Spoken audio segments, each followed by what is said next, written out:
I stared at the first-class tickets to Venice in my hands, wondering if I was making the biggest mistake of my life. My mother's voice echoed through my apartment, complaining about the coffee I'd just served her. Teresa, darling, you know I can't drink this generic brand. I thought with your fancy job you could at least afford decent coffee. That's me. Teresa, 32, successful marketing executive and still desperately trying to please my impossible mother. I tucked the tickets into my blazer pocket and took a deep breath. Mom, I have something for you, I said, walking back to the living room where she sat perched on my cream sofa like it might bite her. If it's more coffee, I'll pass. She wrinkled her nose, pushing the full cup away. Actually, it's something better. I pulled out the tickets and held them up. Happy early birthday. Her eyes widened, perfectly manicured fingers snatching the tickets from my hand. Venice? First class? For once, she was speechless.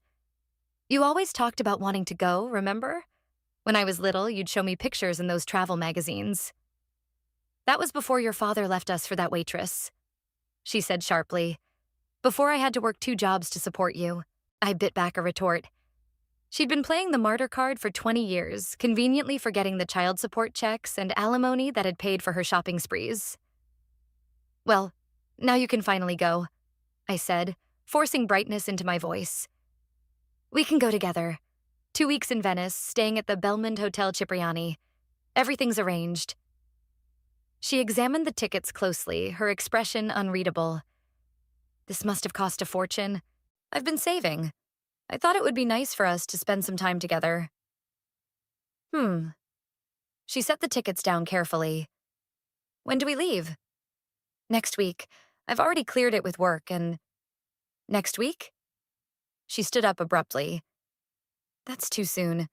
I need time to prepare, to shop. You can't expect me to just drop everything. Mom, please, I checked your schedule with Linda at the salon. You don't have any appointments that can't be rescheduled. She narrowed her eyes. You went behind my back? I wanted it to be a surprise.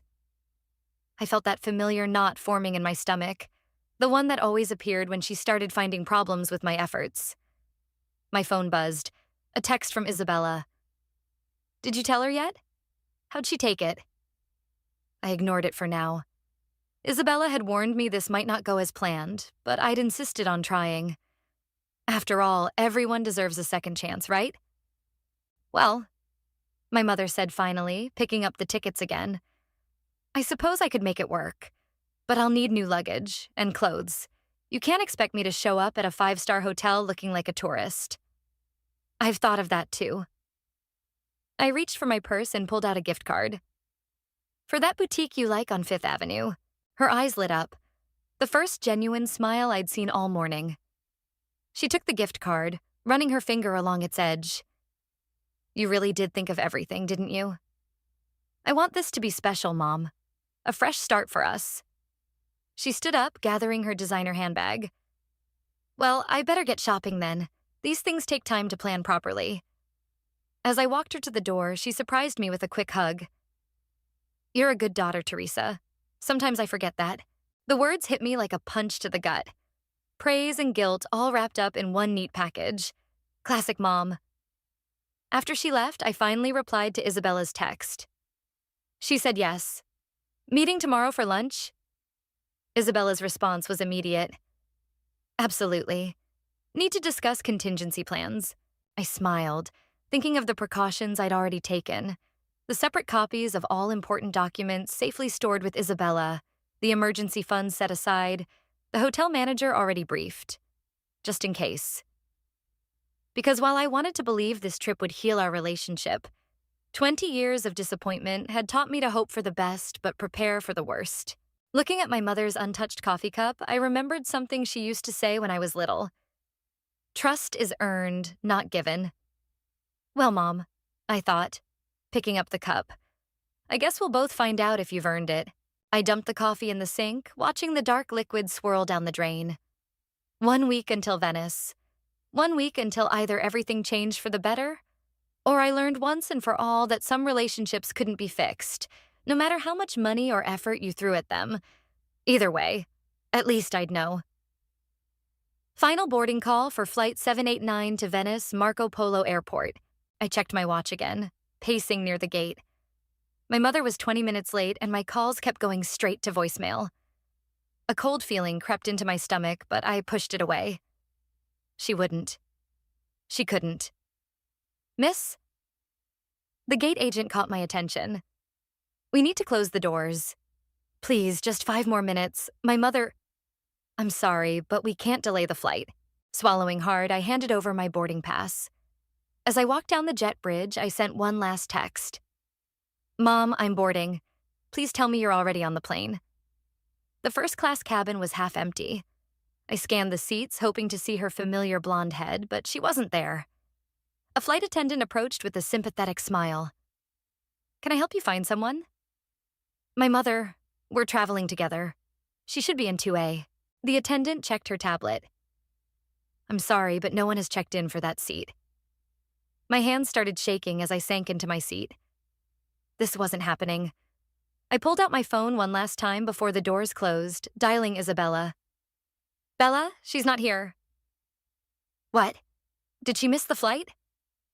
I don't know. She's not answering her phone. Could you already on it? I'll check her house, call around. The flight attendant gestured for me to end the call. We'll figure this out, Isabella said quickly. Just try to rest during the flight. 8 hours later, I stumbled through Marco Polo Airport, exhausted and worried sick. That's when I saw her. My mother standing at the baggage claim, collecting her designer suitcase. Mom, I called out, relief flooding through me. What happened? Why didn't you... She turned, and for a split second, I caught a flash of something in her eyes. Guilt? Triumph? Before she bolted toward the exit. Mom, wait. I chased after her, dragging my carry-on. As I reached for my passport at the customs checkpoint, my blood ran cold. My travel wallet was missing.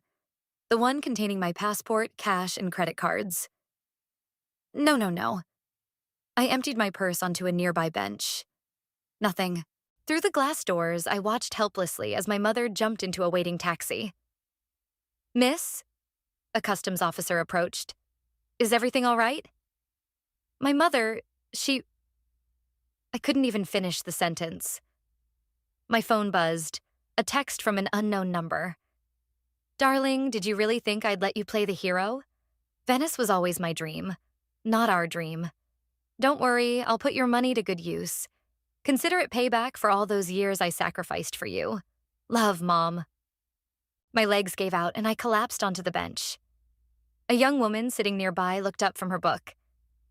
Hey, are you okay? I shook my head, tears finally spilling over. My mother? She stole my passport and money. She's gone. Oh my God. The woman moved closer. I'm Presley. Let me help. We should talk to the police. The police? I laughed bitterly. In a foreign country? She's my mother. They'll never believe me. My phone buzzed again. Isabella. Teresa, your mom's house is empty. All her stuff is gone. What's happening? With trembling fingers, I typed, She took everything. The passport, the emergency cash. She planned this all along. Check your email. Isabella replied instantly. Remember Plan B? I pulled up my email, and there it was. A folder labeled Venice Emergency. Inside were scans of my passport, copies of police reports I'd filed months ago documenting my mother's previous attempts at financial fraud, and contact information for Zachary, the hotel manager I'd briefed about potential issues.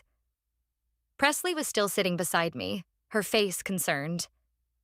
Look, she said, I'm staying at the Bellman too. Let me help you get there and we can figure this out. My phone buzzed one more time. Isabella again. Already called the hotel. Zachary's expecting her. Remember what we discussed? Let her think she's won. The higher she climbs, the harder she'll fall. I took a deep breath, wiping away my tears. Thank you, I said to Presley. I'd appreciate that ride. As we walked to the taxi stand, I thought about my mother's text. Payback, she'd said.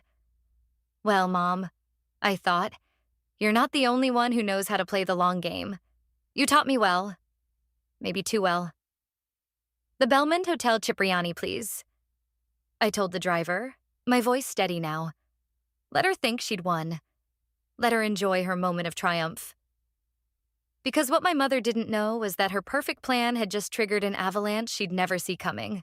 The water taxi cut through Venice's Grand Canal, but I barely noticed the stunning architecture surrounding us. Presley sat beside me, already proving herself invaluable by lending me her phone charger and helping me contact the U.S. Embassy. So your mom's been planning this for months? She asked, shaking her head in disbelief. Looks that way. The desk clerk at her building said she'd been slowly moving things out for weeks. My phone rang. Isabella again. I put her on speaker. Teresa, I've got news. Your mother tried to use your credit card at Gucci 10 minutes ago, the one we left active. Perfect. I managed a small smile. Is everything in place at the hotel? Zachary's got it all under control. He said she checked in an hour ago, using your reservation. She's in for quite a surprise when she tries to charge anything to the room. Presley leaned forward. Wait, you knew this might happen? Let's just say my mother has a history. I showed her the folder on my phone. These are records of her previous incidents.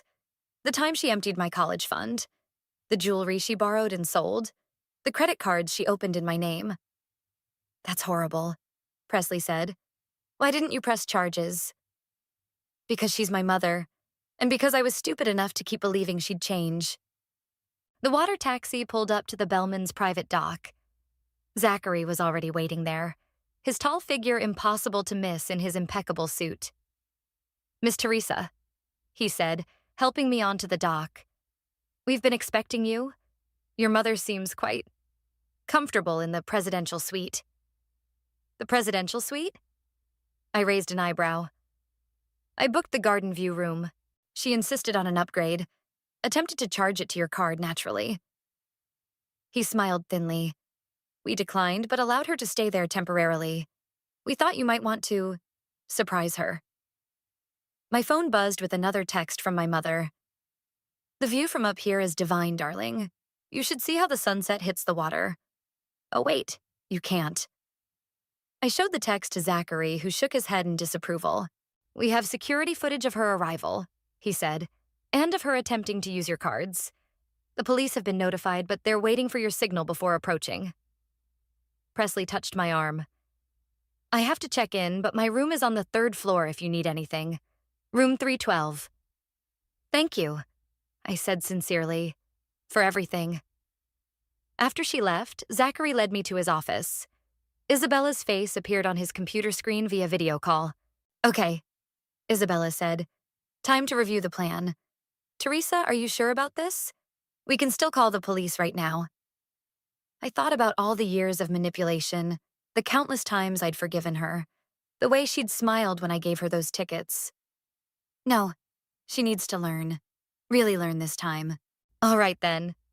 Isabella pulled up a document. The hotel's security cameras are all active. We've got copies of her fraudulent charges. The embassy's sending over temporary documents. And I've contacted some interesting people from her past who are very eager to share their stories. Zachary handed me a room key. You'll be in the executive suite, 1 floor below her. We've disabled her room keys. She'll need to come to the front desk to get back in if she leaves. Perfect. I checked my watch. She'll be heading to dinner soon. She never misses a chance to be seen in a fancy restaurant. The Oro restaurant is fully booked, Zachary confirmed. But mysteriously, there's one table available, right in the center of the room. Isabella's voice turned serious. Teresa, remember, let her dig herself deeper. Let her think she's untouchable. The higher she climbs, the harder she'll fall. I finished. I remember. A knock at the office door made us all jump. Presley poked her head in. Sorry to interrupt, but I thought you should know.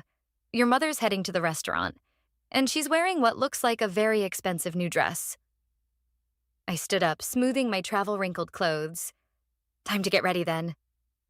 Your luggage has been delivered to your room, Zachary said, including the dress Isabella had sent over. I looked at my best friend's face on the screen. You thought of everything, didn't you? That's what best friends are for. She grinned. Now go get changed. Your mother wants to make a scene? Let's give her one she'll never forget. As I headed to my room, I felt strangely calm. Maybe because for the first time in my life, I wasn't trying to win my mother's approval. I wasn't trying to fix her or change her or understand her. I was simply going to show her exactly what it felt like to be on the receiving end of betrayal. And thanks to my friends, old and new, I wouldn't have to do it alone. The Oro restaurant glittered with candlelight and wealth. I stood in the entrance, wearing the sleek black dress Isabella had chosen, watching my mother hold court at the center table. She'd already gathered an audience, 2 older couples hanging on her every word. And then I said to my daughter, she was saying, gesturing with her wine glass, "Darling, you work too hard. Let me handle the travel arrangements." I moved closer, silent in my heels. The poor dear is so consumed with her career, she barely has time for family, she continued, dabbing at her eyes with a napkin. That's why I insisted on taking this trip. Someone has to show her how to enjoy life. How generous of you, I said loudly, making her jump. Please, Mom, tell them more about how you're spending my money. The color drained from her face. Teresa, I thought you couldn't make it. Clearly. I turned to her new friends. Did she tell you how she got here? About stealing my passport and credit cards? The couples exchanged uncomfortable glances. Teresa, darling, you're making a scene. My mother hissed, her smile strained. Perhaps we should discuss this privately. Why? You didn't seem concerned about privacy when you left me stranded at the airport. Zachary appeared at my side. Is everything all right here? My mother's face brightened. Yes. I was just about to order another bottle of wine. The 82 Bordeaux, I think. I'm afraid that won't be possible, madam. Your credit cards have been declined and the room charges have been suspended. There must be some mistake. She reached for her purse, my travel wallet, but I was faster. Looking for this? I held up a second wallet, identical to the one she'd stolen. Amazing what you can do with a color printer and some basic crafting skills. Her eyes widened as she opened her stolen wallet, finding only carefully crafted replicas of my cards and documents. The real ones are safe with Isabella, I said, along with evidence of every fraudulent charge you've tried to make today. The other diners were openly staring now. My mother stood abruptly, her chair scraping against the floor. How dare you embarrass me like this, after everything I've done for you? You mean like emptying my college fund? Or maxing out the credit cards you opened in my name when I was 18? I paid those back. With money you stole from your sister. Yes, Aunt Sarah told me everything. She grabbed her purse. I don't have to listen to this. I'm going to my room. Your room? Zachary stepped forward. I believe you mean the presidential suite that you attempted to charge to a fraudulent credit card? I'm afraid we'll need you to vacate immediately. You can't do this to me. She looked around wildly, but her dinner companions were suddenly very interested in their meals. Security is waiting to escort you out, Zachary said calmly. Unless you'd prefer we call the police? My mother's face contorted with rage. You ungrateful little... Careful, Mom. I nodded toward the security cameras. Everything's being recorded. She straightened her spine, trying to salvage her dignity. Fine, I'll leave. But don't think this is over. Oh, it's not, I agreed. We're just getting started. By the way, how many of your new friends here know about the Williams family? She froze. You wouldn't. Tomorrow's another day, Mom. And I learned from the best how to destroy someone's reputation. 2 security guards appeared at the restaurant entrance. My mother marched past them, head held high, but I caught the tremor in her hands. Your mother's belongings have been removed from the suite, Zachary murmured. We've arranged a room for her at a more suitable hotel across town. Perfect.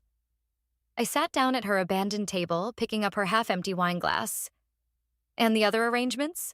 All in place for tomorrow's gala. Several guests are particularly interested in meeting your mother. I smiled, taking a sip of wine. Excellent. My phone buzzed. Isabella sending a video link. Security footage from the hotel lobby showed my mother trying to argue at the front desk, then being escorted out by security, her designer suitcases wheeled behind her. Sweet dreams, Mom, I whispered, raising the glass in a mock toast. Tomorrow's going to be a day you'll never forget. Across the restaurant, Presley caught my eye and gave me a thumbs up. Other diners were whispering, phones out, no doubt sharing the evening's drama on social media. Let them talk. Let the story spread. Because tomorrow, at the hotel's prestigious summer gala, they'd learn what my mother was really capable of. Not just from me, but from every person she'd ever betrayed. And this time, there would be nowhere left for her to run. The hotel's grand ballroom buzzed with Venice's elite, champagne flowing freely as string musicians played in the corner. I stood near the entrance with Presley, watching my mother work the room. Despite last night's humiliation, she'd managed to talk her way into the gala, dressed in what I recognized as my missing Valentino gown. Your mother's got nerve, I'll give her that, Presley whispered. Just wait. I checked my phone. Isabella, are we ready? Everyone's in position. Isabella's voice came through my earpiece. The Williams family just arrived. And guess who else showed up? Robert from the investment firm. My mother's former boss, the one whose signature she'd forged on company documents. Perfect. Ladies and gentlemen, Zachary's voice boomed through the speakers. Welcome to our annual summer gala. Right on cue, the massive screens around the ballroom lit up with security footage from yesterday. My mother attempting to use stolen credit cards, throwing a tantrum at the front desk, being escorted out. The crowd fell silent. My mother froze mid-conversation, her champagne glass slipping from her fingers and shattering on the marble floor. Some of you may recognize this woman, I said, stepping onto the small stage. Giselle, my mother, expert con artist, master manipulator, and tonight's guest of honor. Teresa, stop this immediately. She tried to march toward me, but 2 security guards blocked her path. Why stop? You always taught me to finish what I start. I gestured to the screens. And we're just getting started. Would anyone like to hear about the Williams Family Trust Fund? An elderly couple stepped forward, the Williams looking exactly as their photos showed. She convinced our grandson to invest his entire inheritance in a fake company, Mrs. Williams said, her voice shaking with anger. He was only 19. That's a lie, my mother shouted. Teresa, how dare you arrange this circus? Is it a lie, Giselle? A man in an expensive suit emerged from the crowd. Robert, looking older but just as intimidating as I remembered. Like the documents you forged with my signature? The ones that lost my clients millions? The whispers grew louder. My mother's face had gone chalk white. Or perhaps, I continued, we should ask Linda about the charity fundraiser money that mysteriously disappeared. Linda, a woman in her 60s, stepped forward. $300,000 meant for children's cancer research. Gone. This is ridiculous, my mother sputtered. These people are all lying. Teresa is trying to ruin me because she's jealous of my success. Success? I laughed. Let's talk about success, Mom. Show them the accounts, Isabella. The screens changed to display bank statements, credit card bills, loan documents, all showing a pattern of theft and fraud spanning decades. Your success was built on stealing from others, including your own daughter. I turned to the crowd. She emptied my college fund when I was 17, opened credit cards in my name, and just yesterday she stole my passport and tried to strand me at the airport. You ungrateful little... She lunged forward, but the guards held firm. Ungrateful? A new voice rang out. Aunt Sarah emerged from the crowd. Like you were ungrateful when our parents left me the house? When you forged my signature to take out a second mortgage? My mother's carefully constructed facade began to crack. Sarah, please. The police are waiting outside, Zachary announced, along with representatives from 3 different banks' fraud departments. You can't prove anything, my mother said desperately, but her voice wavered. Actually, we can. I nodded to Isabella, who had just entered the ballroom. Every document, every fraud, every lie. We have proof of all of it. And thanks to your performance tonight, we have dozens of witnesses. The crowd had formed a circle around my mother, their faces showing disgust and recognition as they connected her to various scams and schemes they'd heard about. "This isn't over," she hissed, but the threat sounded hollow. "You're right, Mom. It's not over. It's just beginning. The police want to talk to you about identity theft. The banks want to discuss fraud. And I'm sure all these lovely people have their own questions." As the police entered the ballroom, my mother did something I'd never seen before. She began to cry. Not her usual calculated tears, but genuine, messy sobs. "Teresa, please. I'm your mother. Yes, you are. And you taught me everything I know about revenge." I turned away as the police approached her, including how to serve it cold. The crowd parted as they led her out, her mascara running, my stolen dress dragging on the floor. Years of carefully crafted lies and manipulation, unraveling in a single night. Isabella hugged me tightly. "You okay?" I watched my mother's retreating figure, feeling nothing but a profound sense of relief. "I'm free," I said simply. For the first time in my life, I'm actually free. The morning after the gala, I sat in Zachary's office with Isabella, Presley, and a growing group of my mother's victims. The Williams family brought coffee and pastries. Linda from the Charity Foundation had files stretching back 15 years. Aunt Sarah clutched a stack of forged documents. "The police found her trying to book a flight to Switzerland," Isabella announced, hanging up her phone. "Using another stolen credit card, of course." "Some people never learn," Aunt Sarah sighed, spreading her papers across the desk. "Look at this. She even forged Mom's signature on her will, a week before she died." Linda leaned forward. "That matches her pattern. She targeted my foundation right after my husband passed away. She knew I'd be too grief-stricken to notice the missing funds. She waited until our grandson was dealing with a bad breakup," Mrs. Williams added. She always struck when people were vulnerable. My phone buzzed, a call from an unknown number. I put it on speaker. "Teresa?" My mother's voice, smaller than I'd ever heard it. "They're keeping me at the station. You have to help me." "Like you helped me at the airport?" "That was different. I'm your mother. You can't let them do this to me." Aunt Sarah grabbed the phone. "Giselle, you remember that summer house you convinced Dad to sign over to you? The police found some interesting documents in the safe there." Silence then. "Sarah, what are you doing there?" "Having a lovely chat with your other victims. Did you really think Teresa was the only one you hurt?" "You don't understand," my mother pleaded. "I had no choice. After Richard left me—" "Stop." I took the phone back. "Dad left because he caught you embezzling from his company. He didn't abandon us. You drove him away." "That's not true." "I talked to him last night, Mom. For the first time in 20 years. Want to know what he said?" More silence. "He told me about the money you stole, the clients you defrauded. He tried to protect me by taking the blame, letting me think he was the bad guy who abandoned us." "Teresa, please. The police have his statement now, along with statements from everyone else in this room. Do you want to know how many people came forward after the gala? How many lives you destroyed?" A choked sob came through the speaker. "I can explain everything." "Save it for your lawyer." I ended the call. Mrs. Williams touched my hand gently. "You're nothing like her, dear." Standing up to her took real courage. "She's right," Presley said. "I've only known you a few days, but I've seen how different you are from her." Isabella pulled up something on her laptop. "Speaking of differences, you should see this." She turned the screen to show a news website. The headline read, "International con artist exposed at Venice Hotel Gala. Decades of fraud uncovered." "It's going viral," Isabella said. "People are coming forward from all over. That charity scam in Paris? The real estate fraud in London?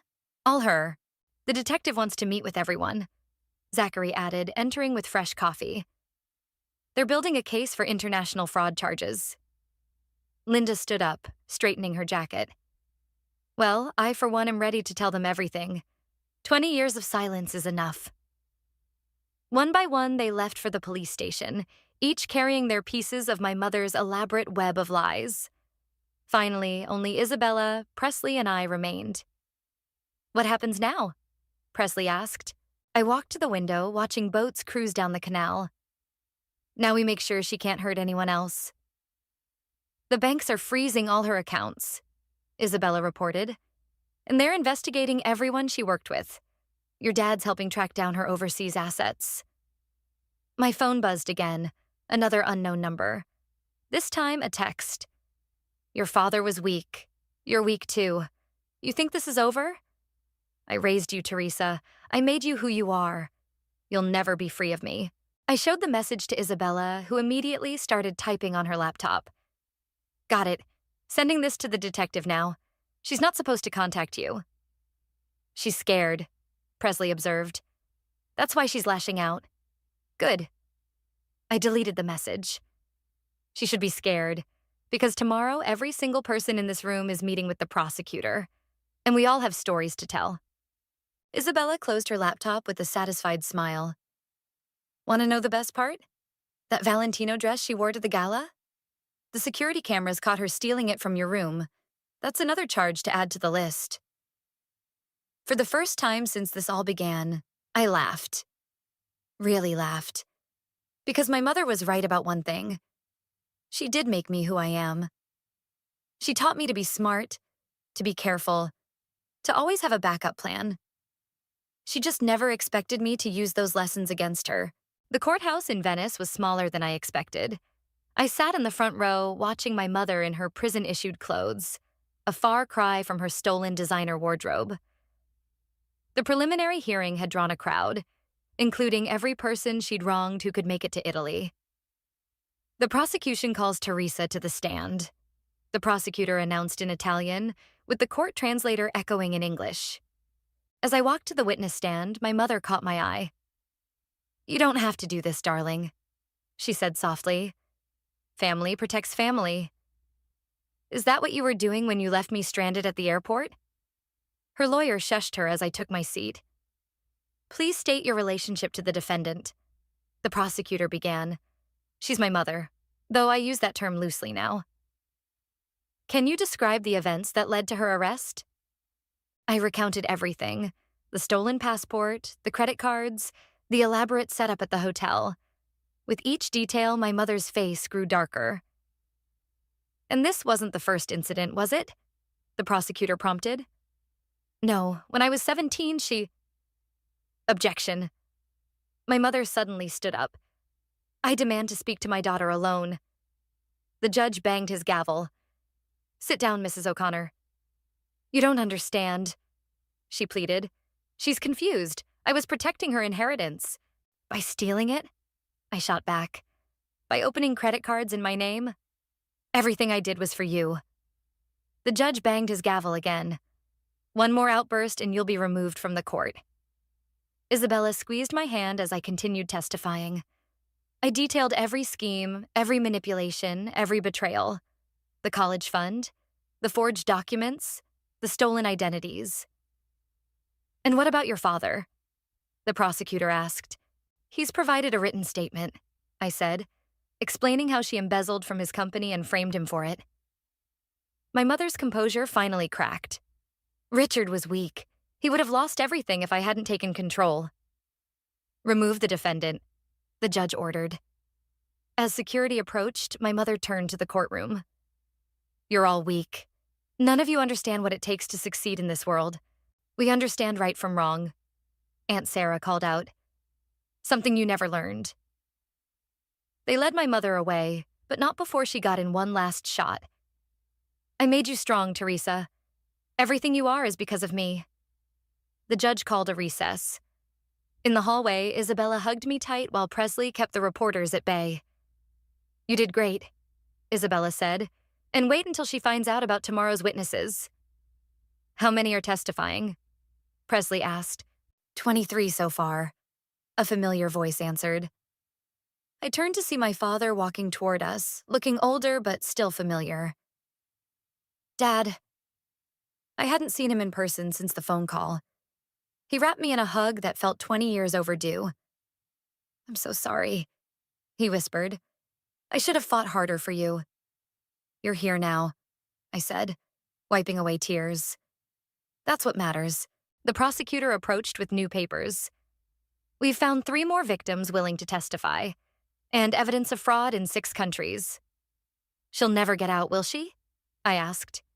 Not for a very long time. Back in the courtroom, my mother sat subdued, finally seeming to grasp the gravity of her situation. Her lawyer looked overwhelmed by the mounting evidence. The prosecution calls Richard to the stand, the translator announced. My father squared his shoulders and walked forward. My mother's head snapped up. Richard, please. She tried one last time. Think about our family. I am, he said firmly. That's why I'm here. As he began to testify about the company fraud, I watched my mother's face. For the first time in my life, I saw real fear there. Not manipulation, not calculated tears, but genuine terror as her carefully constructed world crumbled. Would you like to make a statement? The judge asked her when my father finished. She stood slowly, looking around the courtroom at all the faces of those she'd betrayed. Her voice, when it came, was barely audible. I don't know how to be any other way. That's not an excuse, I said clearly. That's why you're here. The judge nodded. We'll resume tomorrow with additional witnesses. As they led my mother back to her cell, she looked over her shoulder at me one last time. I saw something I'd never seen before in her eyes. Recognition. Not of me as her daughter, her victim, or her downfall, but of herself, reflected back in all her broken pieces. The woman who thought she could control everything was finally, completely powerless. And I was finally, completely free. The verdict came down like a thunderclap. 20 years in prison, no possibility of parole for at least 15. Multiple counts of fraud, identity theft, embezzlement, and grand larceny across 6 countries. As the judge read out the sentence, my mother sat perfectly still, her face a blank mask. Do you have any final words for the court? The judge asked. She stood slowly, turning not to the judge but to me. I thought I was teaching you to survive, to be strong. I didn't realize I was teaching you how to destroy me. You destroyed yourself, Mom. I just showed everyone the truth. The bailiff stepped forward to lead her away, but she resisted for a moment. Will you visit me? No. One word. Simple, final, free. They let her out, and the courtroom erupted in quiet conversation. Isabella squeezed my hand while Presley hugged me from the other side. My father stood nearby, talking with Aunt Sarah. Miss Teresa? Zachary appeared at my elbow. There's something you should see. He led our group to the courthouse steps where dozens of people waited. More victims, more stories, more lives touched by my mother's web of deceit. They all came forward after the news broke. Isabella explained. Some traveled from as far as Australia. A young woman approached me, tears in her eyes. Thank you, she said. My grandmother lost everything to your mother's investment scam. Now we can finally get closure. One by one, they shared their stories. Each one felt like a weight lifting, a chain breaking, a wound healing. What happens now? Presley asked as we walked back to the hotel. Now? I looked at the sunset over Venice's canals, the view my mother had tried to steal. Now we heal. All of us. In the hotel lobby, Zachary handed me a letter. This arrived for you. The return address was the women's prison. I almost threw it away, but something made me open it. My dearest Teresa, it began. By the time you read this, I'll have been sentenced. I won't ask for forgiveness.